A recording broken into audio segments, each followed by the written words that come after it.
Our guest for today's episode is Darshan Gajara. He is a product designer, product maker, and has remote working experience of more than 3 years. He is currently working as a senior product designer at GraphCMS in Berlin and is the founder of Product Disrupt. I am Mayank Khandelwal and you are listening to Whiteboard.fm.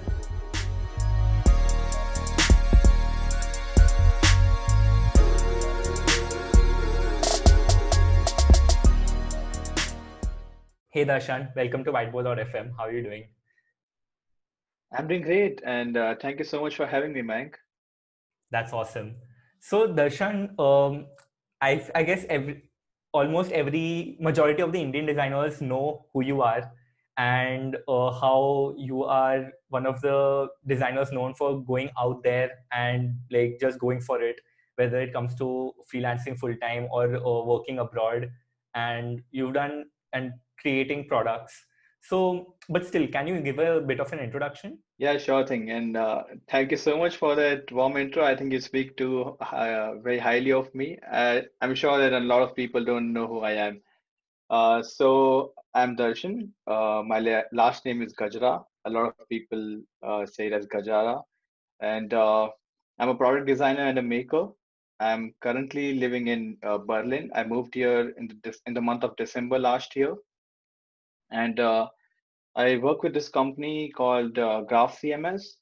It's a GraphQL native headless CMS, which allows you to build your content hub at scale and with a lot of flexibility. And apart from this, I also have a side project which is called as Product Disrupt. It's a curated list of resources to learn product design from the internet. And prior to this, I was working as a consultant for 3 years. This allowed me the opportunity to work with clients from countries like the UK, US, UAE, Canada, Australia, and India, of course. And this also allowed me to work with companies of all sizes. And I also got to travel quite a lot.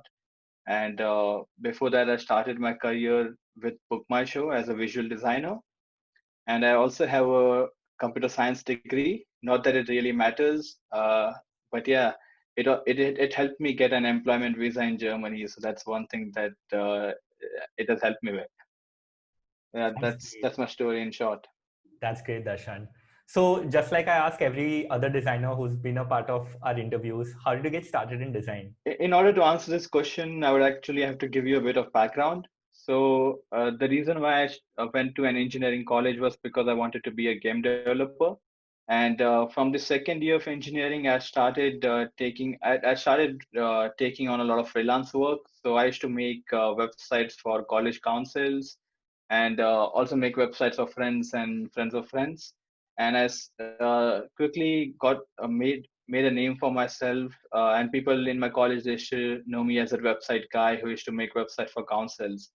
And the reason why I was doing this was because, to be honest, I was not really learning a lot from college. I wanted to see what are the technologies that are used out there in the world and how people actually create the real work. So, which is why I wanted to do freelancing. And at that time, I used to just make websites. So for me, I didn't really know that there was also a thing called as design, and then there's a separate department called as development. But by the fourth year of my engineering, which is the last year, I realized that there's a thing called as UI UX design. And when I was making website, I was always very much interested into the design aspect of it. So I thought I would make a full-time career into it. And I was waiting for some company to come to my college and have a design role, which I think was very optimistic of me, because not none of the companies would come to an engineering college and hire for a design role. But luckily for me, the Book My Show was came to our college, and they were hiring for three roles. They were all a technology role, of course, so open source, database, and I think .NET. So I applied for open source because I was using a lot of open source technologies. And at that point, when I'd gone for the interviewer, looking at my work and my resume, he told me that we think that you are a designer, not really a developer. Why really apply for this job? And that was I was so surprised and I was so happy because they asked me that question. So I just went all in. I told them all about what I knew about design, and why I wanted to make a career into it. They just told me that they would go back to their office and see if they have an opening for design. and if they had one, they would just reach out to me. So they actually did that, and I passed the interview, and they hired me as a developer who could design. And again, fortunately, at the time when I joined Book My Show, they were going through this major revamp. They were making a new website. They were also rewriting a whole of their code, but they had a lot of design requirements. So I didn't really get to do any development, and I became a professional designer. Awesome. So Darshan, what I really admire and love about you is that you have tried every format of profession, I would say, in terms of the kind of profession. Like you started as a full-time designer, then you moved on to freelancing, then you started working remotely, then you got back to working as a full-time designer, and also you've been a designer and a developer. So I want to deep dive into each of those domains. So I would like to start off with freelancing and remote working. How did you make the transition in terms of mindset and process when it came to switching from full-time work to full-time freelancing? Yes, I would say the transition was not really intentional. So I was already freelancing. I mean, I started my career with freelancing when I was studying engineering. Right. And even when I had the full-time job, I didn't really stop with it. So I continued with it. And what happened over the time was that I had built this network of clients, and I knew that there was always work which was coming my way. So I think 2 years in my full-time job, I realized that I didn't want to work in an office environment because I wanted to travel, and I also wanted to look out for a job outside of India.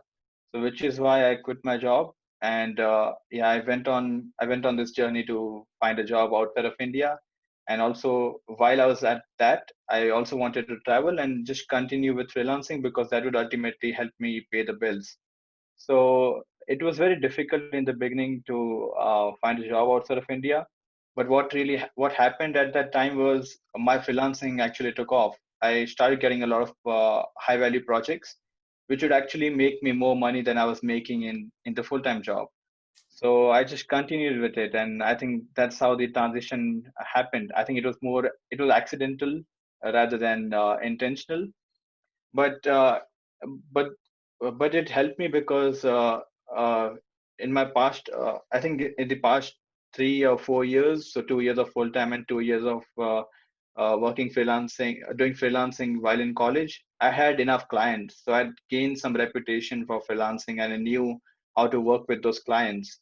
So that was helpful for me, and that is how I transitioned. It's a There are a lot of layers to it, like you just explained. Like it's about getting the clients, it's about creating the reputation, and also it's about getting a feedback loop of Yeah. sorts in terms of getting the same clients for more projects. So also one thing I've noticed is there are certain terms which are used loosely, I feel, like remote work, freelance, consultancy. Like these terms are used very loosely, such that each of them mean very different. So can you tell us more Mhm. about what are the key differences between being a consultant and being a freelancer? So, I mean, I don't really know if there's a standard definition for that, but I can tell you from my experience that how I pursue a freelancer and a consultant. So, I think the word freelancer itself has a lot of bad reputation associated with it. And when you think of it, a lot of people don't take freelancers very seriously. It's not the case outside of India, but in India, I realized that that was the case. So, Right. I wanted to consciously move away from that.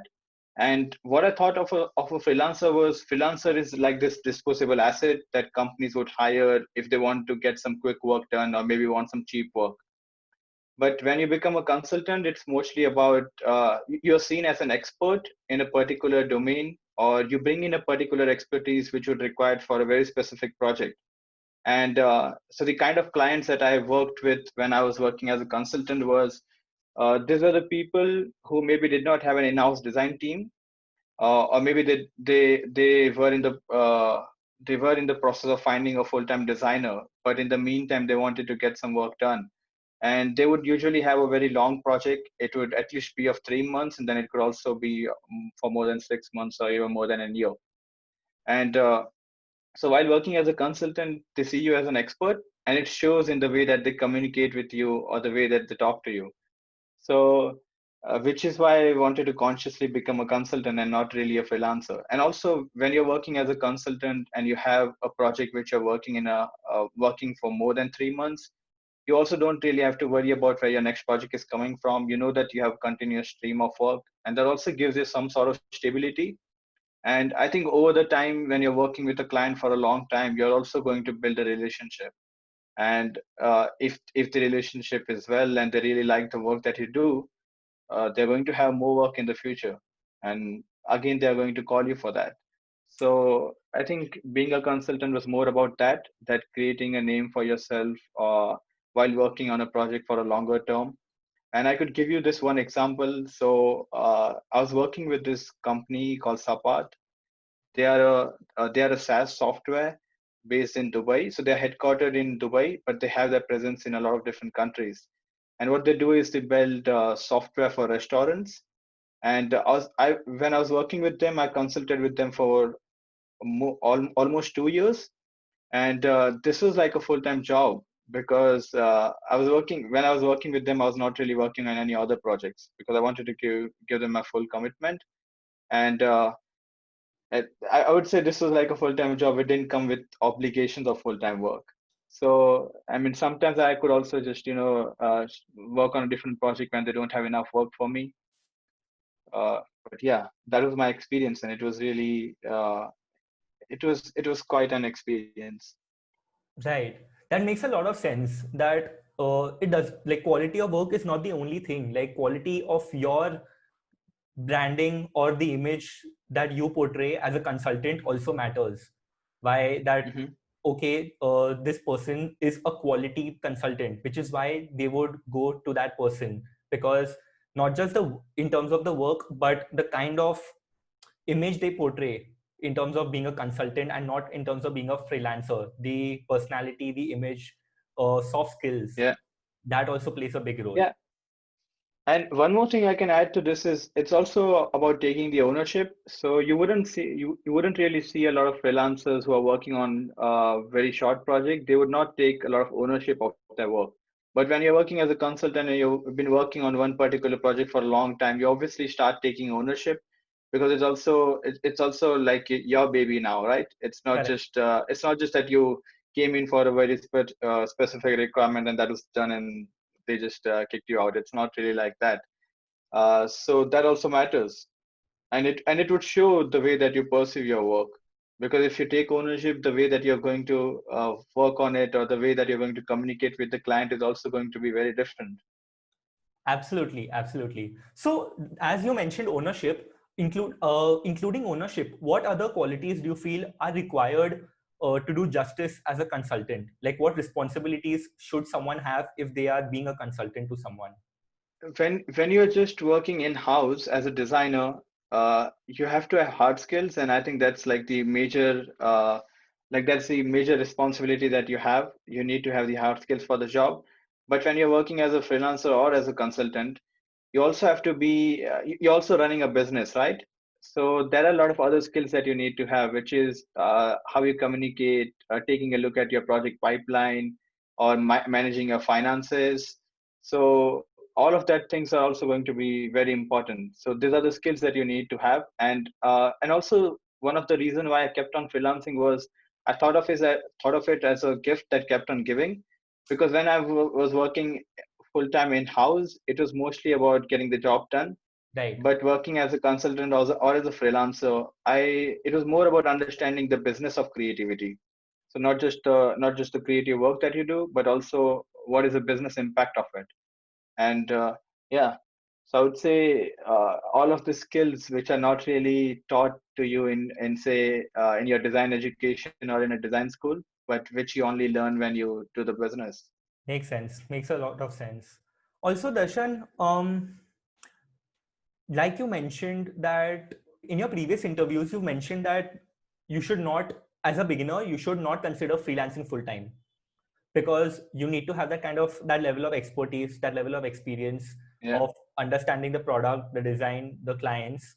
So ideally, if someone eventually wants to pursue full-time freelancing or consultation at certain point of their time of their career, when is the ideal point? When do you think they should do that? It can be different for a lot of people. Depends upon the kind of goals that you have. But I can tell you, I can share my story. So I mean, the reason why I had that confidence to take that step and transition into full-time freelance was because I knew that I had enough projects in the pipeline, and I knew that I would have a lot of work coming my way.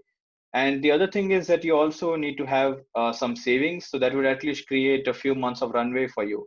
Now, I mean, freelancing can be tricky, right? It's not, it doesn't come with a guarantee that everything is going to go well. So if you start with something and if things don't go your way, you still have to pay the bills, right? So if you have some savings from your full-time job, and which would at least have the runway for you for 3 or 4 months, then that would put you in a comfortable position. And also, I say that it's also important that you start it the right way, because if you get burnt out in the beginning, then you might end up just hating it, and then Right. you might not want to go back to it. So if you have the savings, this would just allow you to take more risk, or you could, even work on some things which would get you more projects. So for example, you could work on particular case studies. So it's always recommended to put out the kind of work that you want to work more on. So if you're going to put out just the landing pages, your work is just going to be about the landing pages, then you would only be recognized for that, and people would reach out to you if they want a similar work, and say, that's not bad, but the question is whether you want that. And working as a consultant, for me, it was more about working on the end-to-end product design. So I have to make sure that I put out case studies which would cover the end-to-end aspect of it, and which would ultimately get me more of that work. But Right. in order to create that, you also need to spend a lot of time on that, right? You need to create those case studies, you need to put in the work, and then you need to share on social platforms or your website. You need to document your work. You could also be working on side projects, which is also going to get you a lot of recognition. So I think a lot of my clients actually came from, they looked at Product Disrupt, and they looked at my blog. So it was a compounding effect of all of those things. It's not that they would just see at one thing and immediately reach out to you. So they would see some of my finance related projects on my Behance. From there, they would also find out about Product Disrupt. They would also see who I am as a person, what are the kind of things that I'm passionate about, what I'm writing about, and then they would make the decision to finally reach out. So and you have to put in a lot of time to do that, right? So I would say, if you have savings, and if you know that there's enough work coming your way, and if you know that you're happy with the kind of work that you're getting, I think then that's the right time that you could just take the leap of faith and you could transition full time. That's really good advice, Darshan, for all the beginners who are in this chat, who might consider freelancing after a point, or working remotely, or working as a consultant full time. I feel this is a really pragmatic advice that someone could get. So it's been a decent period of time since you were freelancing and working as a consultant full time, and since then, from that point till to the point where you started working full time again, right? So, um, what do you feel about the freelance space right now, from when you were engaging in that space regularly to now? Like, do you feel there are any changes, or do you feel, what's the scope? Like, Yeah, sure. So, I mean, I should also give you a sense of timeline. So, I worked as a full time consultant for 3 years. And this was and I stopped it in 2019. So, you could say 2019, 2018, and 2017. So, from 2017 to 2019, I was working as a full time freelancer. And I also have to answer this, because answering this question, I already feel old. I feel that, back then when I was freelancing, but it's not really like that. It's right, only 3 years ago. But I would say a few things have already changed also because of the pandemic. So you see a lot of startups and businesses and tools which are coming out there, which are facilitating the remote work. So it's way more easier to work remotely now with tools like Zoom, Slack, Google Suite, Dropbox Paper, Figma. So there are so many tools, and I think now people are also taking and because there are so many businesses out there, there are so many startups. They also need a lot of design work, but they are not in the position where they could hire someone full time, or they might also have some budget cuts. So in that case, what they would do is they would look out for a freelancer, and you'd obviously have more job opportunities like that, because there are more businesses, so more work for you. And also people are not afraid of taking the chance on a freelancer or a consultant now. I think it's improving day by day, and it was already the case in a lot of western countries. And I think now, especially with the rise of passion economy, it's getting more viral, and you can find more jobs for freelancers. Like if you are an expert in something, people see that value and people need that work done, they're going to be they're going to be willing to reach out to you, right? Correct. Absolutely. So, like you mentioned about how, with the increase of tools, the approaches in which startups will look for work to be done will be different. Uh, can be in terms of getting designers in house, can also be getting more designers for remote work or freelance work, right? How do you feel COVID-19 is going to affect remote work? I mean, you can already see a lot of surveys and research numbers out there. It's actually, I mean, I think it's a silver lining because it has escalated the adoption for remote work. Now you see there are so many job opportunities out there which are for people working remotely. You also see that a lot of bigger companies like Twitter, they have decided that they are going to have the remote policy even after the pandemic is over. So they're going to give an option to the employees, if they want to work remotely, they can still do that. A lot of people in the US, they are selling their expensive houses in the Silicon Valley or top cities of USA, and they are moving to different places. So you already see that people are adopting to it, and it opens up a lot of opportunities, right? I mean, uh, even if you are in a developing country, you could be still working with a company which is in a developed country, and it was already happening. And I think pandemic has just escalated the process. Correct. So, Darshan, this Yeah, was and great. Yeah. even for me, the company that I work at, GraphCMS, it's also fully remote. We do have an office here in Berlin, but it's like an optional office. Only if you want to go to office, we can do. We have the possibility to do that. But otherwise, the company is fully remote. We are just about 25 people, but we are still from 5 continents. And what do you prefer? Working remotely or working in the office? I've always liked working remotely, and even when I was working as a consultant, that was still remote work, right? But I Right. also like this. I like to mix it up. So sometimes I like to go and work from an office environment, or at least have some people around me. So it's not necessarily to go to an office. You could also go to a co-working space, or I just need change of environment sometimes. Right. But yeah, working remotely has never been a problem, and I'm a great like I talk. Uh, I'm a great fan of working the way of working. I'm a great fan of working asynchronously. So asynchronously is where you don't need to be working at the same time as your colleagues or your coworkers. The work can happen asynchronously, and if you get better at communication and get better at planning, that's very much possible, and it opens up the possibility to so many things. That's true. That's absolutely true. So, Darshan, this was great talking about your experience in freelancing and remote work. Let's move on to personal branding. So, why do you Mhm. feel everyone do you feel everyone should have a personal brand? And if you do, why? I mean, I don't really think that everyone should have a personal brand, but I think I think like if you have an online presence, or if you're going out there and posting stuff, or if you're on any social media, or if you have any sort of online presence with your website or newsletter, I mean, you don't really have a choice, but you're going to end up creating a personal brand, right? People are going to associate with you with the kind of things that you talk about, and they're going to see you in a certain light. So you can either do it consciously or you can do it subconsciously, but it's going to happen. And what do you think is the purpose of having a personal brand? That people do it subconsciously or consciously? Like, what is the purpose? It can be very different for different people. I don't think there's like a very generic purpose to this, Right. and which is also true in most things in life. But what I can tell you is I can tell you about the advantages of having a personal brand. So for me, I mean, for anyone who has an audience is obviously going to be able to have some sort of leverage as compared to those people who don't have an audience.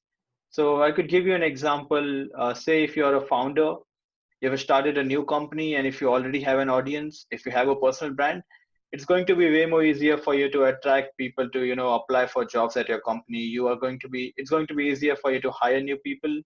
You're going to attract the best talent. Also, you can put out the word for your product, for the things that you are doing. You can reach out more people. That will ultimately get you more business. If you are an online creator, in that case, your personal brand is like big leverage that you have, because I mean, whenever you are working on something, you can document it out there. You can share it with the world. You can get feedback from people. They can always help you drive the growth for it. These are the people who are going to recommend your product to other people. So it's like a growth engine that you don't really need to work on, except you have to build your personal brand.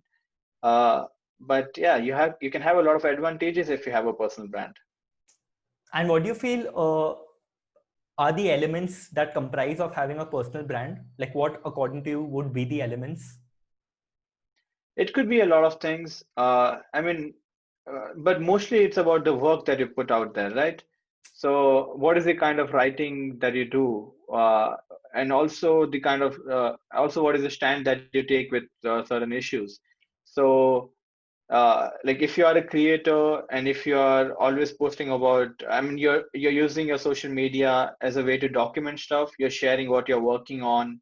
If you have you're sharing your milestones or your achievements, you're sharing your failures, then that is the kind of personal brand that you're going to build, that people are going to come there to know the real story from you. And so that's one part of it. Like it's mostly about what you're going to put out there, but it's the kind of conversations that you engage in, and people will start to see you in that light. So if you talk a lot about transparency, or you talk a lot about accessibility, then people are going to know you for that. And whenever they have a particular or whenever they have any conversation around that, they're going to remember you for that. So it's mostly about your work. Also, when it comes to personal brand, I feel it is not a one-time effort. I feel it is a continuous effort. You keep adding and appending, compounding on your personal brand. The more you add Yeah. with the more you are consistent with it, the bigger your personal brand grows. So, like, if you agree or not, I would love to know your views on that. And also, what do you Yeah, feel? I would say it's Yeah. very true. Yeah, tell me. Just Also, finish the question. what do you feel are the expectations versus realities of building a personal brand? Because I'm pretty sure it's not as easy as people think. Yeah, so like you said, I also agree with that. So I would say personal brand is more like building trust, and trust is something that you can't really stop building on, right? Like you can't say that I've built enough trust now. People already trust me, so now I don't really need to build any trust. It's not Right. like that. The more you have, the better, right? And you can't really stop with that. And I would say like expectations. So a lot of people, they think that they overthink or overanalyze when they are starting something. But personal brand is something that evolves with time, right? So when you put out something in the world, you see how people are engaging with that. You know what's sticking with them. Also, your interest might change over the time. uh, you're just experimenting, you're trying a lot of things, right? So it's about that. It's not, if you just keep on overthinking and overanalyzing and you are not really doing anything, then that's obviously going to harm you. And there's no right time to start with it, right? You just start it you can start it right away. But it's going to change over the time, and you would see that from the kind of feedback that you get. Right. So the expectation is that you have to be on brand from the very first day, but that's not the case. It's a living thing. It's going to evolve with the time. So yeah, be sure to be very careful about that. Absolutely. I hope everyone is taking notes and like implements this with whatever work they do further after this. Also, Darshan, Hmm.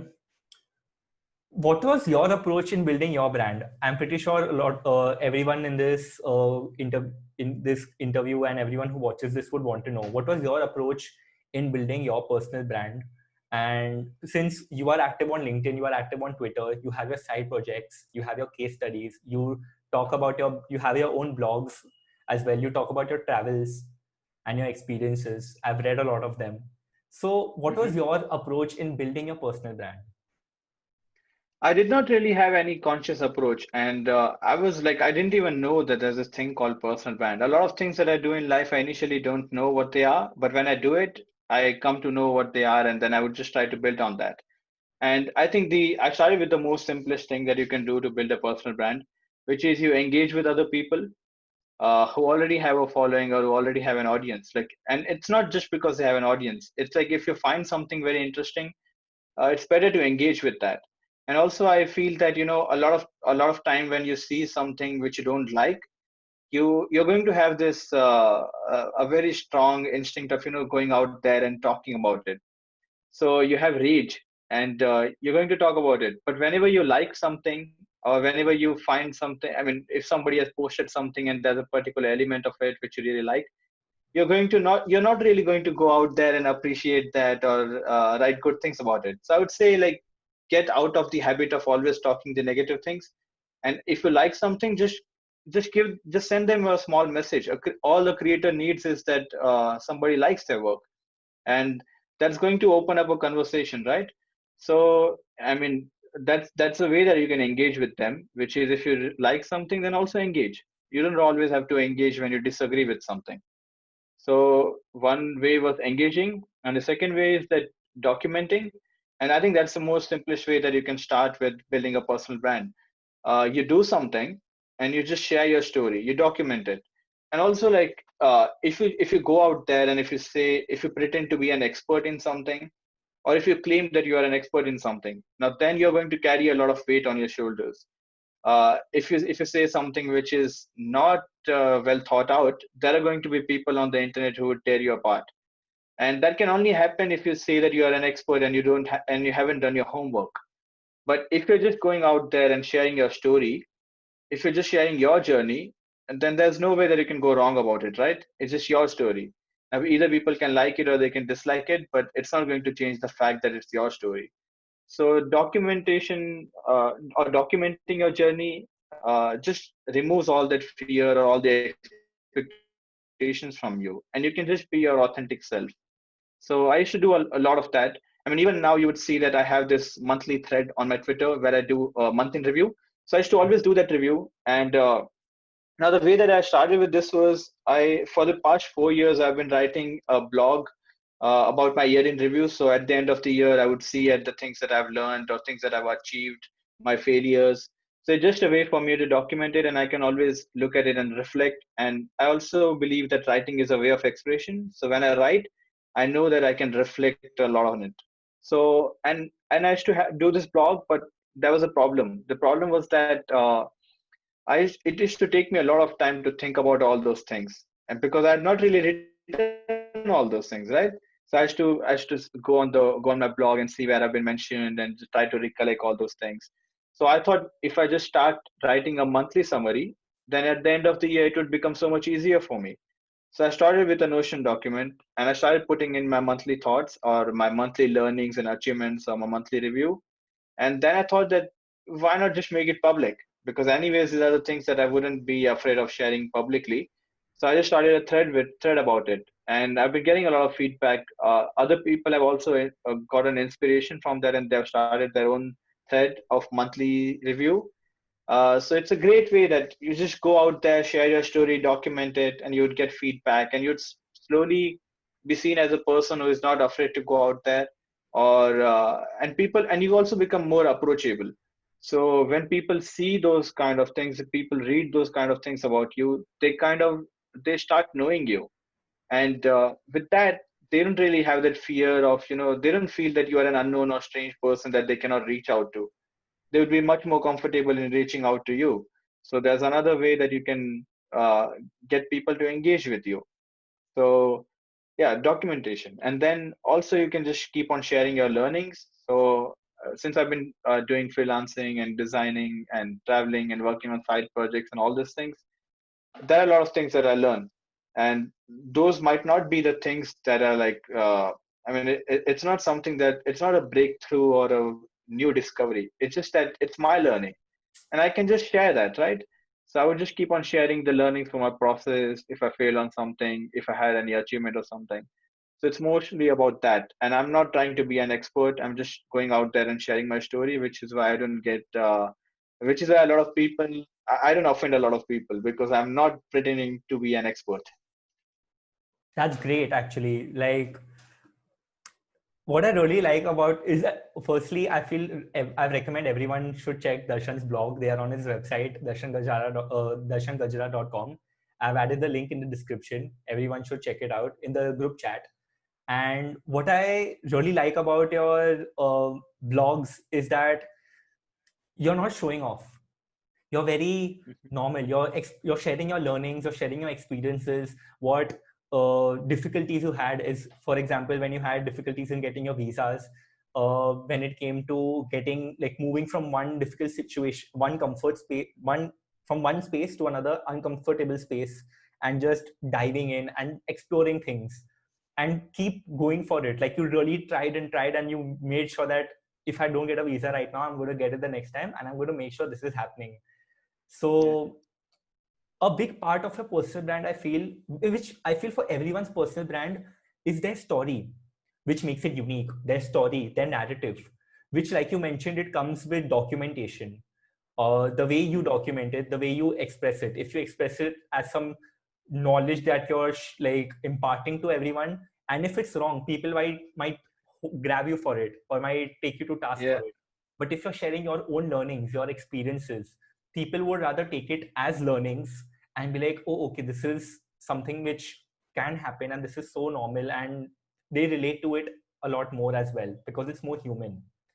So Yeah, exactly. yeah, so with this I had to. By the way, a very nice summary, and I also must say that you have done a lot of research. So I mean, it's only because of your research that we can have conversations like this. Exactly. The question I wanted to ask was, how can someone build their story and their narrative? For example, how you've given examples of working on your documentation and working on your articulation skills. So Yeah. how can someone work on that more? And as a beginner, how can someone build their story and narrative? So, I mean, difficult part about building a story or a narrative is to actually have a story. And in order to do that, you actually have to go out there and do something.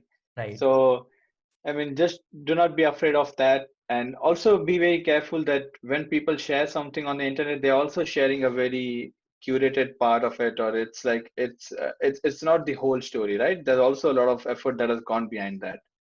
So just always, and people have this tendency that looking at, like people see that, uh, the kind of quality work that other people are producing. And when they do something, they see that it's not up to their standards. So they would always be discouraged to not do that or not share it with anyone. So I would say just get over with it. Everybody starts somewhere, right? So if you have something to share, and it's also, you can use social media as a form of self-expression. It doesn't really have to be like I mean, you don't have to go there with an approach of creating a narrative or building a story or something like that. If you feel very strongly about something, just use it as a form of self-expression, and then you would slowly see that when you do that, when you do more of it, you're obviously going to learn. I mean, your writing skills are going to improve.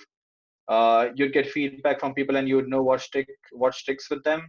Also, ultimately, you're going to develop your own style, and the only way to get better at all these things is by doing more of it. It's more about the practice or the deliberate practice. You can't really just I mean, and I also see that a lot of people who are very good at one particular thing, like say if someone is a very good designer, and now this designer has never really shared their work or never really written anything, or I mean never really tried those things where he's going to write. And writing is not a skill that comes naturally to them, so they are going to be even more shy because they would feel that that the quality of work that they produce in terms of design is so good, and if the writing is not going to go well with it, they're going to be very afraid of that because they would feel that it's not going to be received well by the people.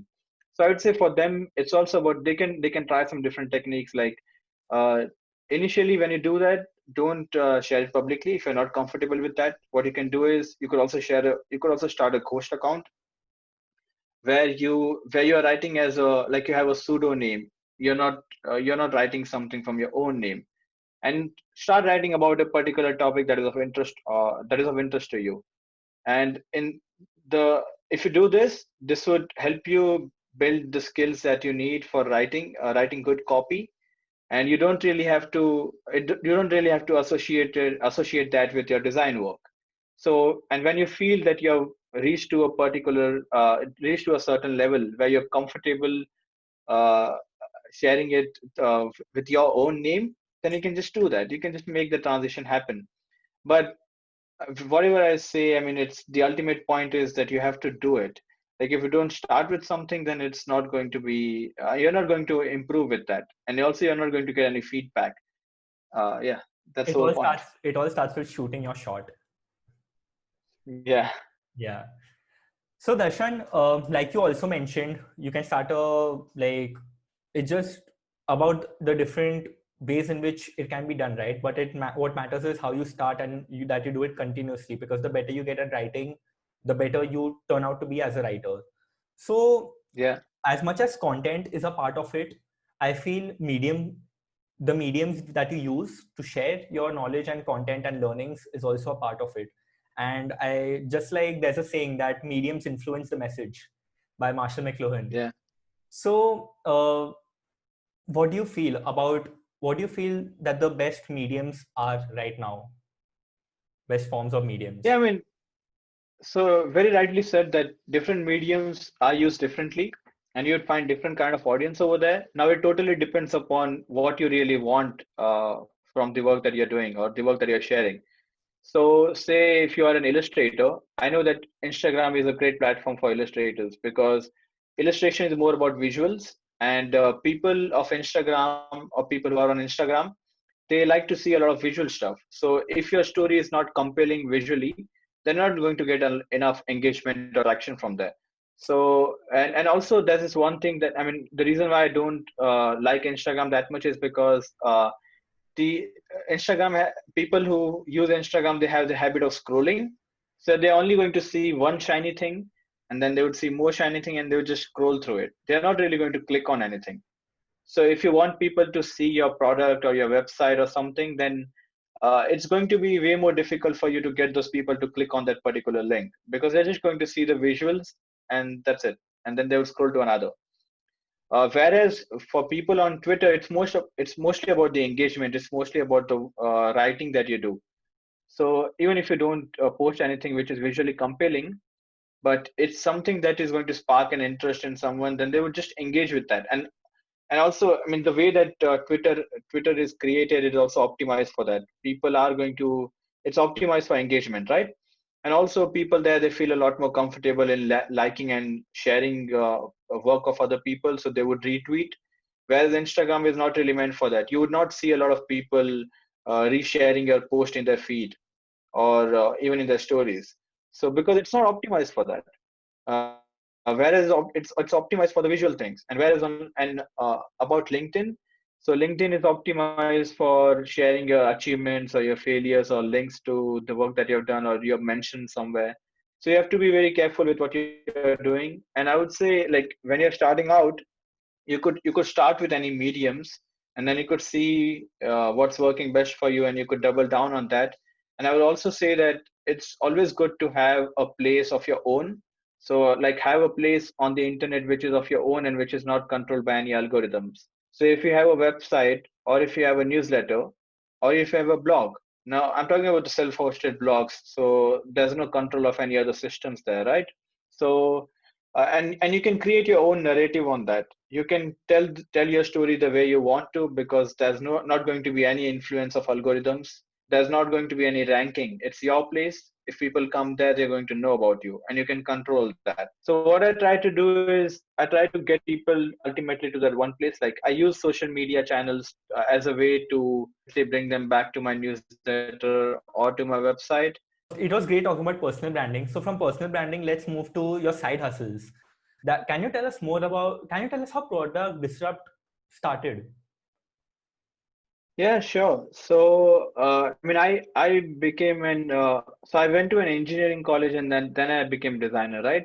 So I taught myself design from the internet, And what I mean by that is, I used to always be inspired by the work that people used to put out. So I used to look at other designers who used to share their case studies, their work process.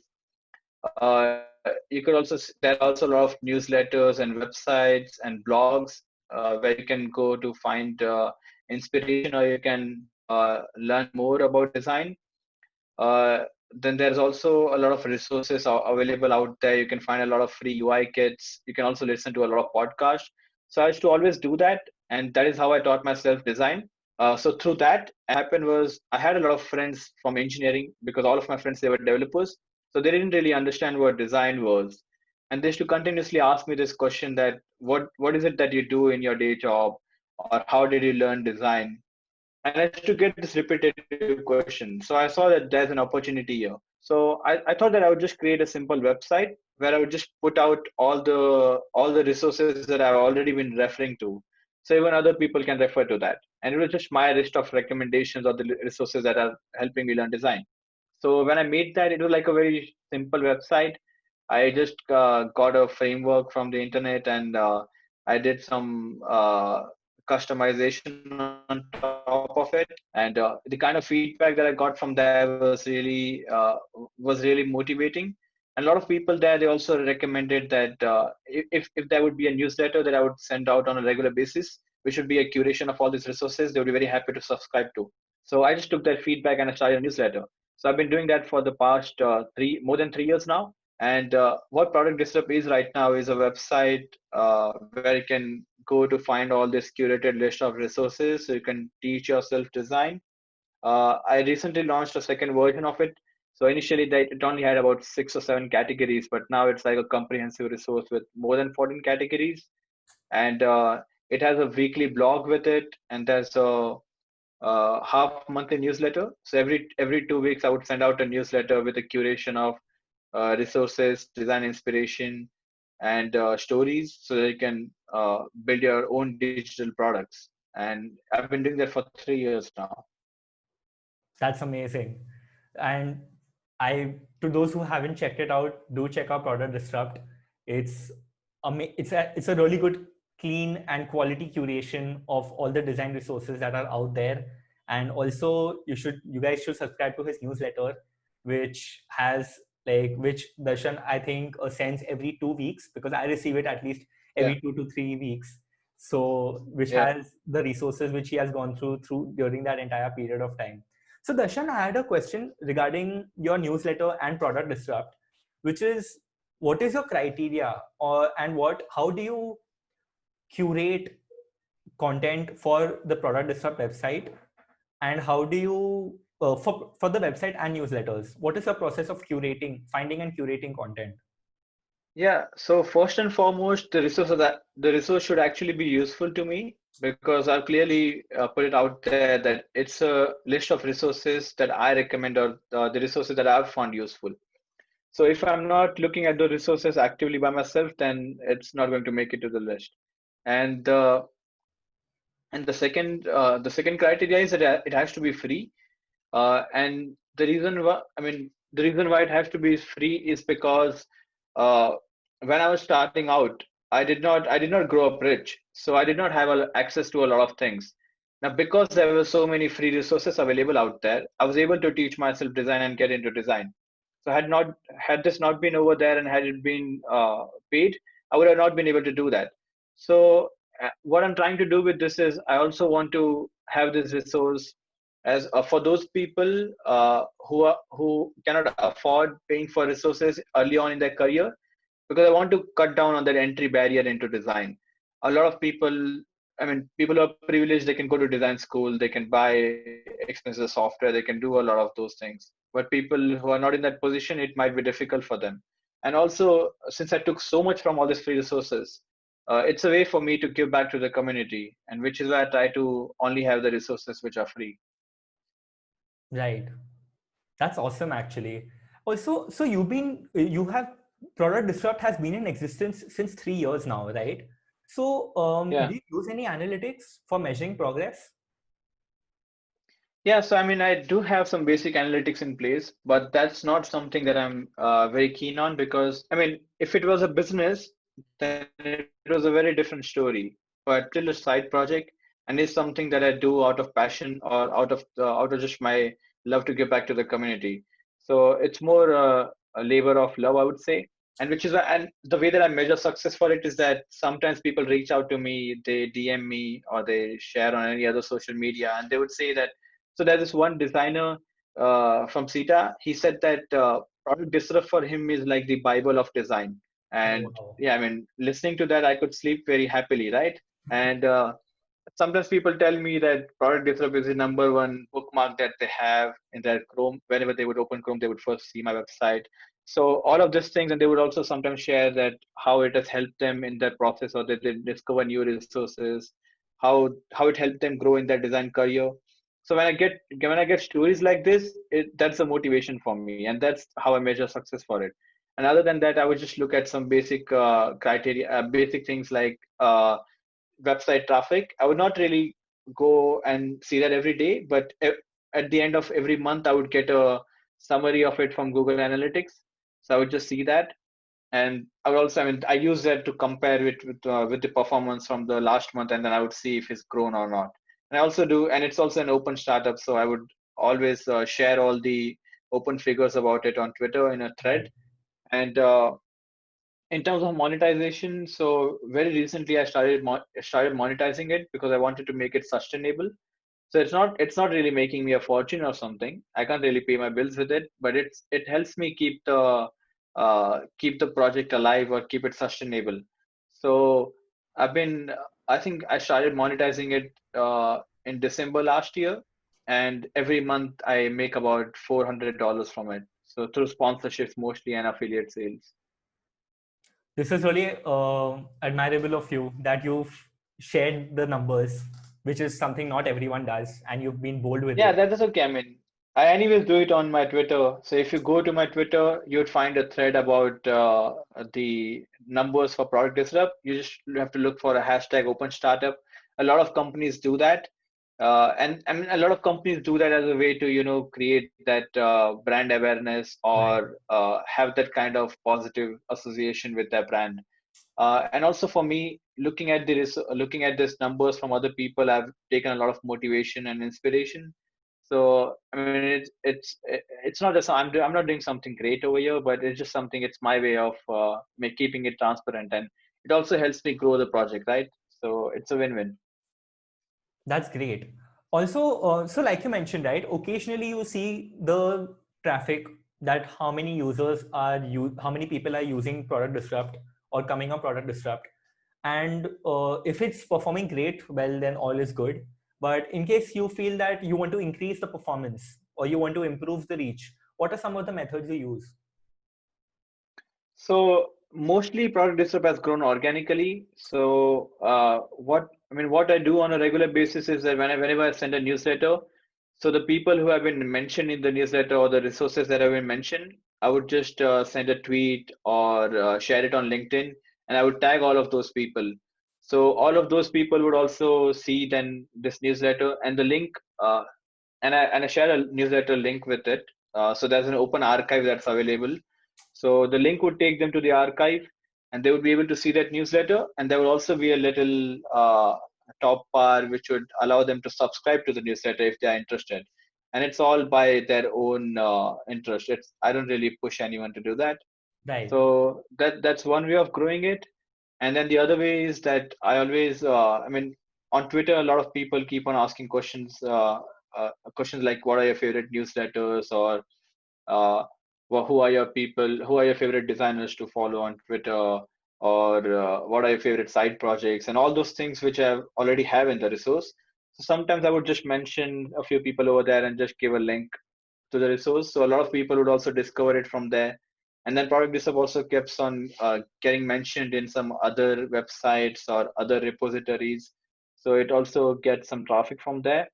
And with the regular things that I share on Twitter would also help people discover product disrupt again. So it's a mix of all of these things, but it's all organic. So I don't really do ads. What Right. I do is I just share what I've been doing.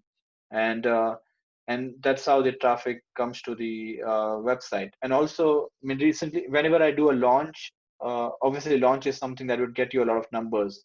So when I launched the second version of Product Disrupt, it got me, I think, 850 subscribers just by the launch.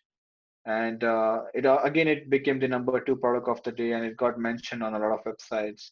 So, and but by the way, Product Disrupt version 2 was also launched on the same day that UI Sources was launched. Oh, nice. So yeah, That's that's how I grew Product Disrupt. definitely, definitely. Like in terms of when I was asking for methods, not just in terms of ads, but in terms of organic as well. How do you increase organic reach? Like, because getting organic reach is also very difficult. So, like you Yeah. mentioned about doing multiple launches and then tagging and linking everyone whose resource has been mentioned. So, this is a good Hmm. approach. And while we are talking about all the good things that Product Disrupt is and how it got created and all the glory that was there, what are some of the difficulties that you faced while building and sustaining Product Disrupt? So, I mean, the difficulty here is mostly the time. So there's always a time crunch. And I started Product Disrupt when I was working as a consultant. So Right, that time, my time was, I mean, my schedule was flexible, but it was mostly about what I was doing at that time. So sometimes I would have a project, uh, like which would take all of my time. So I would not be able to give a lot of time to Product Disrupt. And sometimes I would be traveling. Sometimes I would not be doing a lot of these things. So I would dedicate some time for Product Disrupt. So it was very flexible at that time. Whereas now it's more like I have to always find some time to work on it. It's difficult to also have a full-time job and then work on a side project. But right. I would say the way that I dedicate time to this is I have some regular things which I cannot miss. So every 2 weeks I have to send a newsletter. And I've never really dropped the ball in the last 3 years. So that's always Wow. been there. And I talk about consistency so much. And if I'm not consistent with it by myself, then I don't really deserve to talk about it. So there are these few regular things that I would always do. So which would always find me some motivation to work on it. Uh, and also I keep on sharing the progress, or I break down my task into into bits and pieces, and I would always share about it. So when I share those things, I also get engagement from other people, and I get motivation from them. There are other people who are also waiting for it. So I mean, the I actually uh, for me to build the second version of Product Disrupt, I actually use this for accountability. I just went out there and on Twitter and created a thread that I'm building this in public now. So I started sharing steps over there. And I'd been doing that for 6 months, I guess. And a lot of people who were seeing that, they were actually waiting for it. They used to sometimes send me DM and say that, hey dude, when is this project going to come out? So they always kept me accountable. So I just keep on, and this is also one of the reasons why I share things publicly, because they keep you accountable, and then you know that you're not going to drop the ball. So time is the most difficult thing, but there are also ways to find a work around it. I mean, it's all about it's all about you wanting to do it. That if you want to do Yeah. it, you will make the time for it. And also, like you said, when you're going public about it, there is kind of a fire under your bum that you have Yeah. to do it, or like things will get difficult for you, or could get difficult for you on like on your conscience or different things. But that urges you, Yeah, exactly. that instigates you to go for it and complete it. Yeah, and one thing that I pride myself about is I'm more of a doer. So, I mean, we all suffer from this syndrome that we start a lot of things, but we never really finish it. So, for me, it's very important to finish something that I've picked up. So, I would make sure, like, even if the product is not of the greatest quality, or even if I lose motivation, but I would still want to finish that, Right. and not really, and I mean, I would use that as a way to not really pick up on anything else. I would always force myself to finish something. So this has also always helped me. This answers the question really well. I was going to ask you about how do you manage time between full time and working on your side projects, and you've explained it like really well, like nicely. I'm Also, glad I did yeah. that. So Darshan, along with this, like you have so many projects, right? You have so many side projects that you work on. You have Product Disrupt version 2, you have your newsletter, you are working on an upcoming book, and you are working on so many things. So how do you decide when to focus on your existing side project and working up on a new project? Now that's always a difficult one. And I mean, if your side projects are your main thing, like you're working on multiple things, but that's your main business, in that case, it becomes very important for you to decide on that. So I mean, one way that you could do is that you could have tangible goals associated with it. Like you have to say yourself that this particular project has to reach certain amount of people in this time. If it doesn't reach that, then I would again recontemplate and see if I want to spend more time on it or not. But whereas with side projects like mine, where I'm doing it always on side, it's easier for me because I mean, if I'm always getting this constant motivation and people are always appreciating it, then I know that I found something. So I would just stick with it and I would work more on it. And also, this is more about intuition rather than just looking at numbers, because if you've already worked on a few projects, you kind of develop that intuition that you would know if something has stuck with people or not. And if you are onto something, you would just know it, and then you would decide whether you want to double down on it or not. I would recommend that people listen to this podcast episode of Peter Levels on the Indie Hackers podcast. So Peter Levels is also my inspiration. He's one of the serial makers. He has made Nomad List and Hood Maps and so many products out there, and uh, and he's a serial maker. So he had made more than 24 products. So in that podcast he would talk about how he used to work on so many products and generate so many ideas, and how he would decide whether he wants to work on this project or not, and when it's the time to kill a project and move on to another one. So people would find really great insights on that. And he would also say the same thing, which is it's more about intuition. You develop that intuition through experience and through the habit of building. So there's a science behind building that intuition, but it's still an intuition.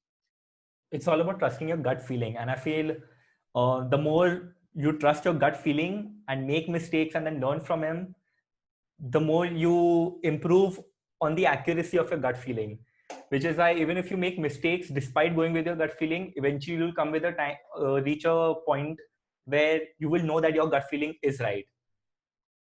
Yeah, exactly. I mean, you only build that gut feeling through experience, right? It's not the gut feeling which is. I mean, if that's a gut feeling uh, that you get when you're not done anything, I would probably not trust that. I would just ask other people and trust what they say.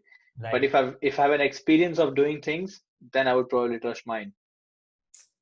So Darshan, you are an you are an experienced product maker. Like you are very much experienced at building side projects and working on them. So like after so many side projects, if you build another one, it is like the spectators or everyone in the public would have an assumption that Darshan knows what he's doing.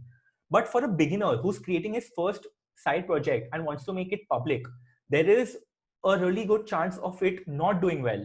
Like once it's online, there might be a multiple lot of factors which the product maker might not have thought of and come across, and will kind of get feel like they're in a haze. Like how do I solve this while the product is live? So Yeah. um, how can beginners get over the fear of making their projects public? And even if it's public once, how can they be have that mindset of handling things in a really calm way? Yeah, so I mean, one thing that people should keep in mind is that they have to get comfortable with seeing their projects fail, because it's very natural. It happens to everyone. Yeah, I mean, you've probably heard of so many stories about all these great makers like Thomas Edison or Elon Musk or even Bill Gates. Like, in order to get their first major success, they had to go through a lot of failures. So it's not something that you can avoid. It's going to, if you're doing something that at certain point in your life, you're going to face some failures.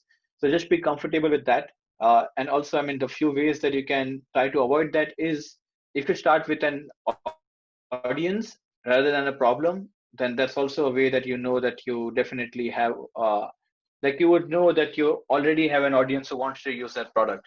So I can give you an example. Say if you hang out with a particular set of people or a community which is very which is very niche and very passionate about a particular topic, you would slowly see that you start observing that they have some problems which keep on coming over and over again.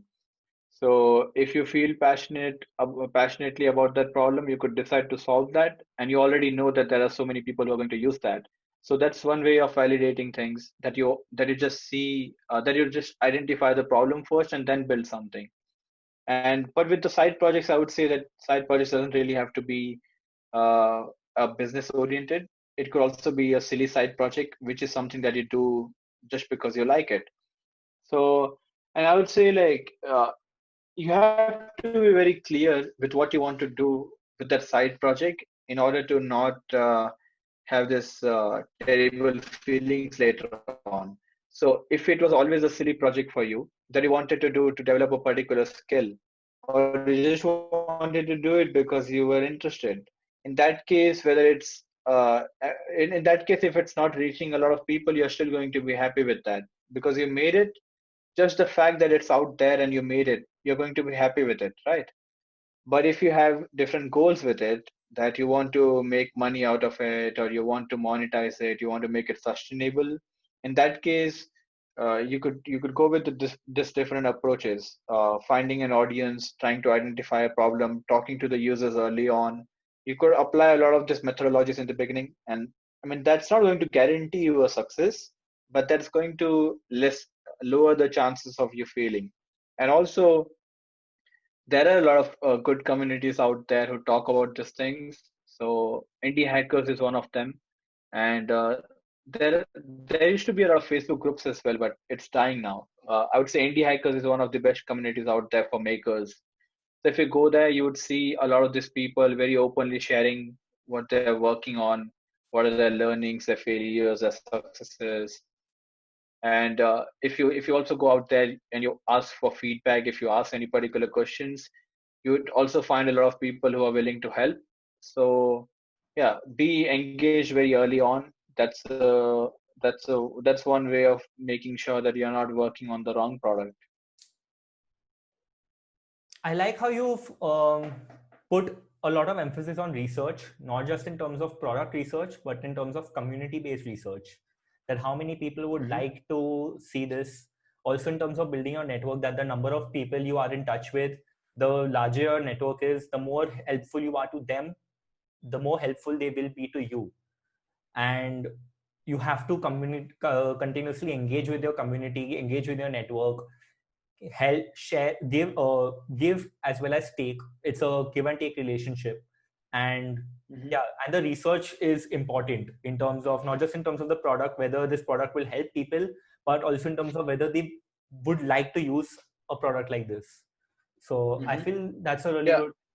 Yeah, and I would also just like to clarify this one thing, that it's not a transactional thing. So it's not always that if you give something you can take something back. It's not absolutely. a like if it's transactional, then it's not really a community. Right. But I mean, you could use the standard Gary Vaynerchuk method that he says that jab, jab, jab, and something. I don't know what's that, Yes. but the essentially the meaning of it is that you give, you give, you give, you can't keep on giving, and only when you have given enough value, then you can ask for something. And if you want, this also ties back to building an audience or having a personal brand. If you are helpful to people and if you have given them enough value, they're going to know you for something. And when they have something in their head, they're going to remember you. And that's when you can ask, and that's when you can take back something. That's when you can ask for something. But you can't just show up in a community and just say that yeah, I want this, like my project or something. So I've seen a lot of people, what they do is, a lot of designers, they would not really be a active member of any community. Say for example, there's a Facebook group. Now they are not really an active member of that group, uh, but they have been working on a particular thing, uh, and when they have a project ready now. They have prepared a Beyond's case study, or they have prepared a project on Dribble, and they would just go out there and say, "Hey, I worked on this new project. Check it out, like it, share it, and blah blah blah." And then I would say, why would other people give a fuck about it? They don't really know who you are. You have never really given any value to them, and now you just show up. asking that, hey, I have this, come share and like. That's not going to happen. Imagine this working out in a real world. You walk into a room where you don't know anyone, and you say, hey, I made this new thing. Would you like to share it? Right. Are people actually going to do that? That's not going to happen. So it's about, you have to give a lot of things before you ask for something. And you also have to make yourself familiarize with those people. So if you are a member of a community, then only if you show up, if you engage in conversations, if you engage in things, I mean, if other people have posted something and if you engage with that, that is how you're going to become an active member. And then when you post something, people, it would be like, hey, if a friend of mine made something, I would just support it because he's a friend of mine and he had made something. So that's an important thing that you should keep in mind, that first give and only then take, and also take after you have given a lot. That's true. That's definitely, that makes a lot of sense. Like, no one will go inside a room and talk to, like, immediately pitch to a group of strangers that, hey, I made this project, please use this, unless you share your Yeah. value as well. And absolutely, it's not transactional. So, Darshan, I mentioned it earlier that you're working on a book as well, that is how to crack the product design interview. Can you tell us more about it, and also when do you plan on releasing it? Yeah, sure. I was actually waiting for you to ask me that question. So, and I can tell you what the book is going to be about. So, very recently, I think just before the pandemic, I'd actually lost my job here in Berlin, and then the pandemic started. So it was a very difficult time for me. I was interviewing with so many companies, and cracking a product design interview was again very difficult. And also I was running out of time because I had this visa which would only let me live here for 6 months, and I had to get a new job before that. So, and it was a very difficult time. So I was interviewing with a lot of these companies. I think I interviewed with more than, I don't really know the number, but I interviewed with a lot of companies. And what I was doing during that time was I started documenting it on Notion. So whenever I used to have any interview or any sort of engagement with any of the companies or recruiters, I would go back to Notion, put it down over there, the kind of questions that they asked me and how I answered it. And if I received any feedback from them, I would just put it all over there. And this helped me keep a track of the progress. So I could see, like, before getting on a second call with the same company, I would be able to see what happened in the last call, what are my notes from that call, what is the feedback that I received, and it would make me well prepared for the next interview.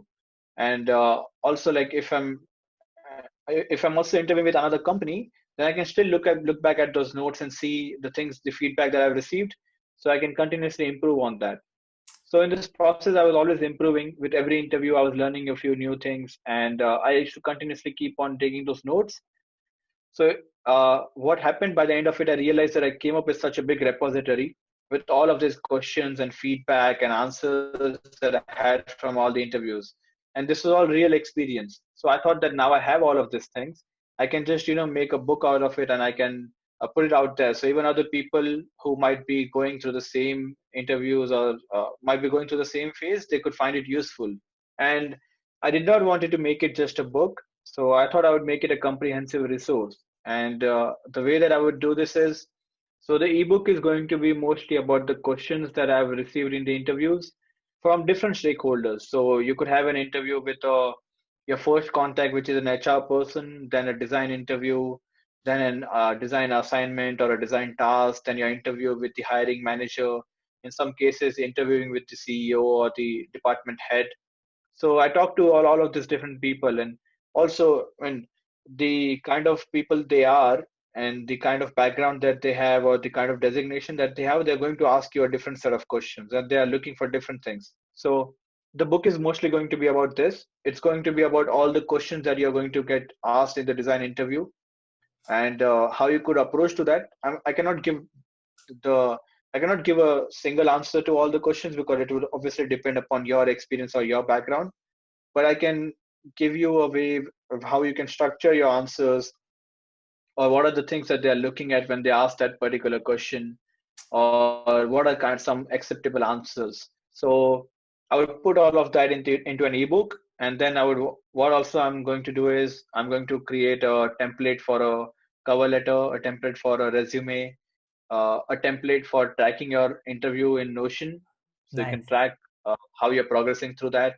Then I would also create some email templates, so that would help you to have a good communication with those companies that you're interviewing with.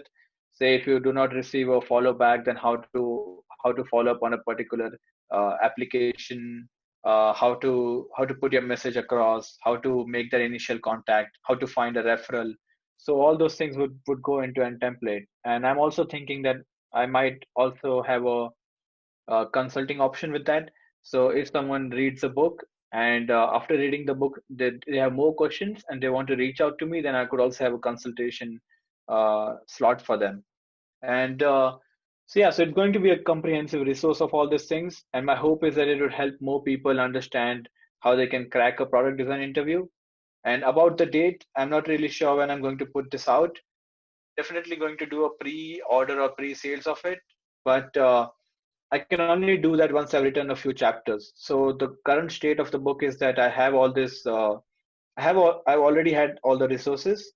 I've also structured it that what are the things that I want to put in the book, but I've not actually started writing it. So once I have 2 or 3 chapters ready, then I can just do a pre-sales. This is going to be amazing. Everyone, all the participants in the chat right now are just commenting that it sounds amazing, it's cool, and they can't wait for it.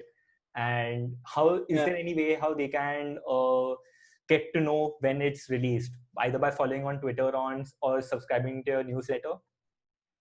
Yeah, I mean, the best way to know about it is that you could just follow me on Twitter, or you could also subscribe to Product Disrupt newsletter. I'm also on my Twitter. I'm continuously going to share what are the things that I'm adding into that. So I'm also going to build this in public again. So I would create a thread where I would keep on sharing the progress of the book. So if you follow me over there, you would be able to see the progress. You'd be able to follow along the progress. And then once the book is ready for pre-order, I would just have a pre-order page or a Gumroad thing ready where you could just put in your email, or you could also get an initial discount in the beginning.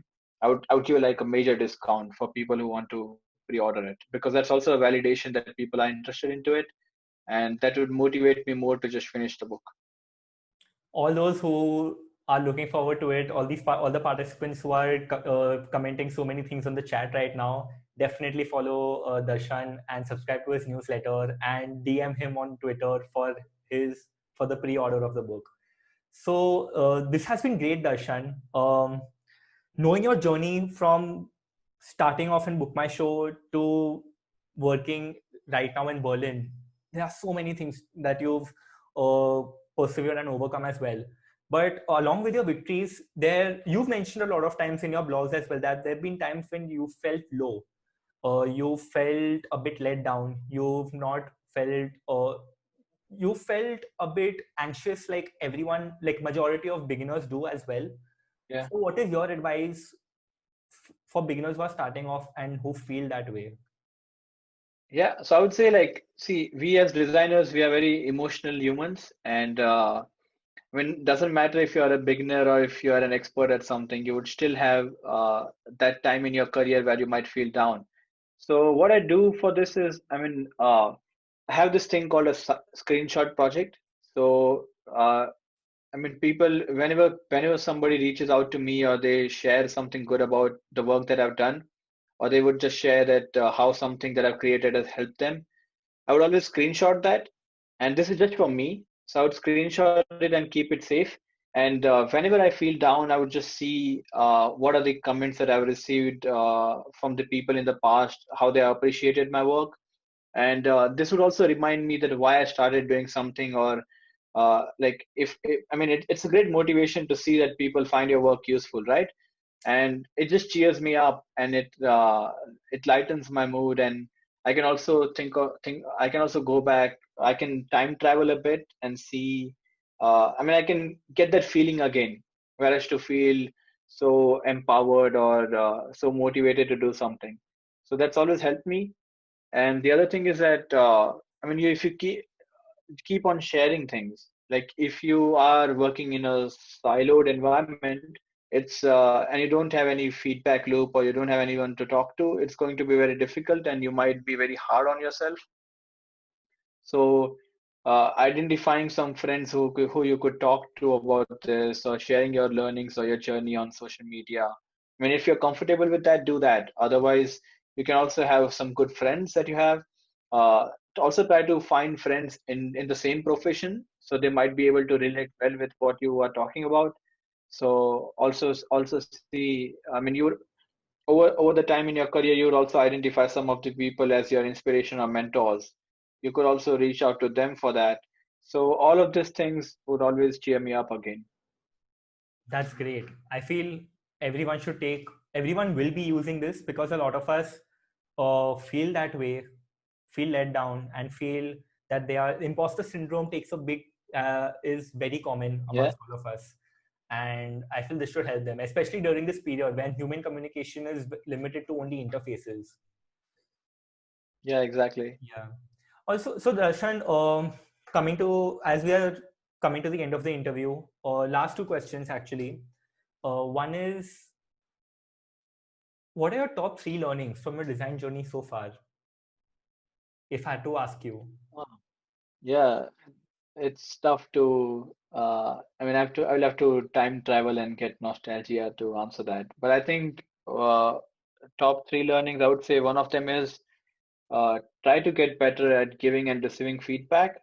So it's always very easy to, I mean, when you work on something for a long period of time, you attach yourself emotionally to it. So when someone takes your work apart, it's you don't take it well. So, and as designers, design is not really a one-man job. If you're working in a product design environment, it's only through feedback you're going to move your work forward, and different kind of stakeholders are going to give you different opinions and different feedback, which is all going to be very useful to make a successful product. So if you get comfortable with giving feedback and receiving feedback, it's going to move your work forward.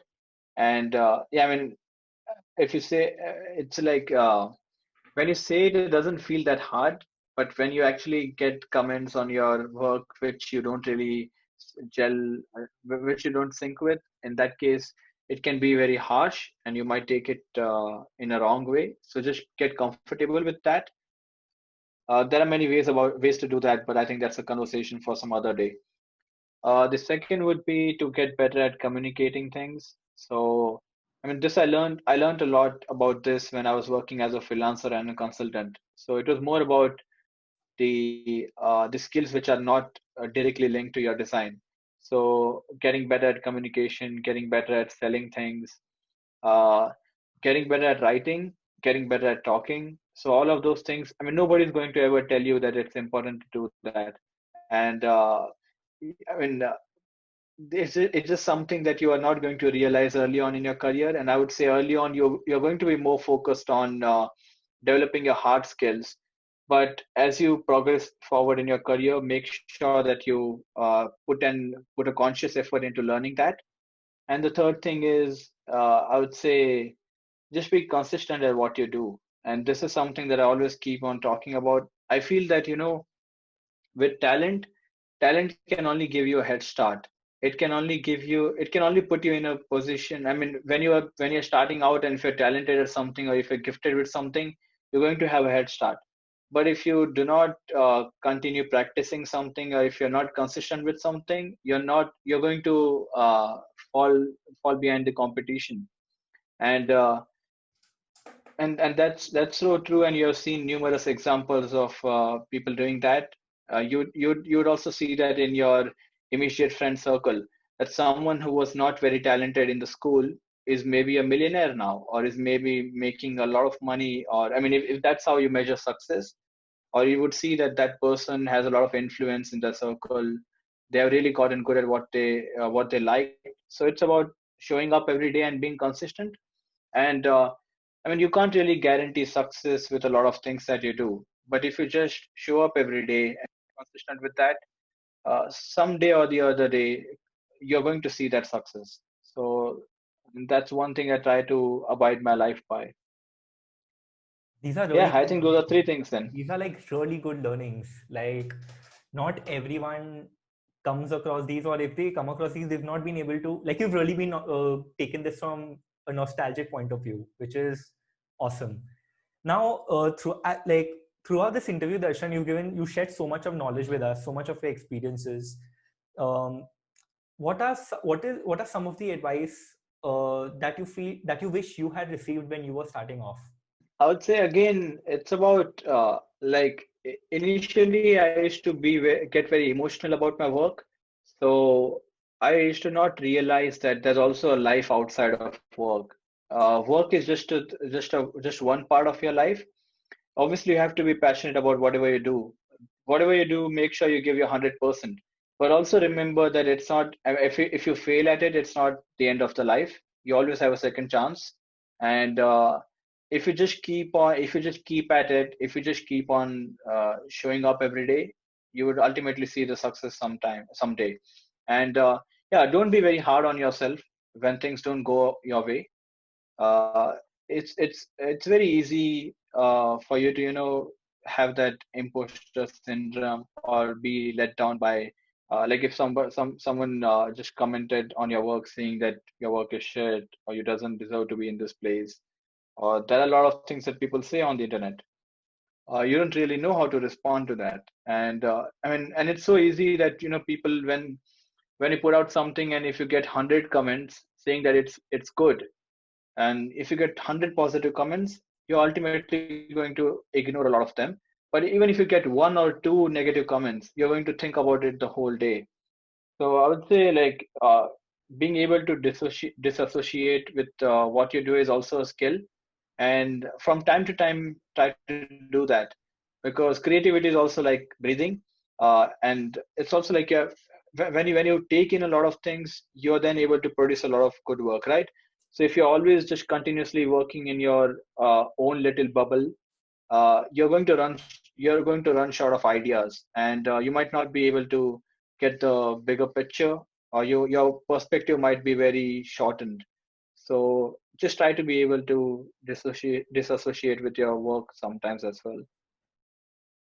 That's really great advice as well, Darshan. Thanks a lot. This brings us to the end of our interview. Thanks a lot for being here and sharing so much. Like, this has been incredibly insightful. And how I would love to know how your experience was. Yeah, thank you so much, Mayank. And I mean, I really had a great time. You obviously did your homework. You had done enough research, which is why we were able to have this kind of conversations, and I really enjoyed it.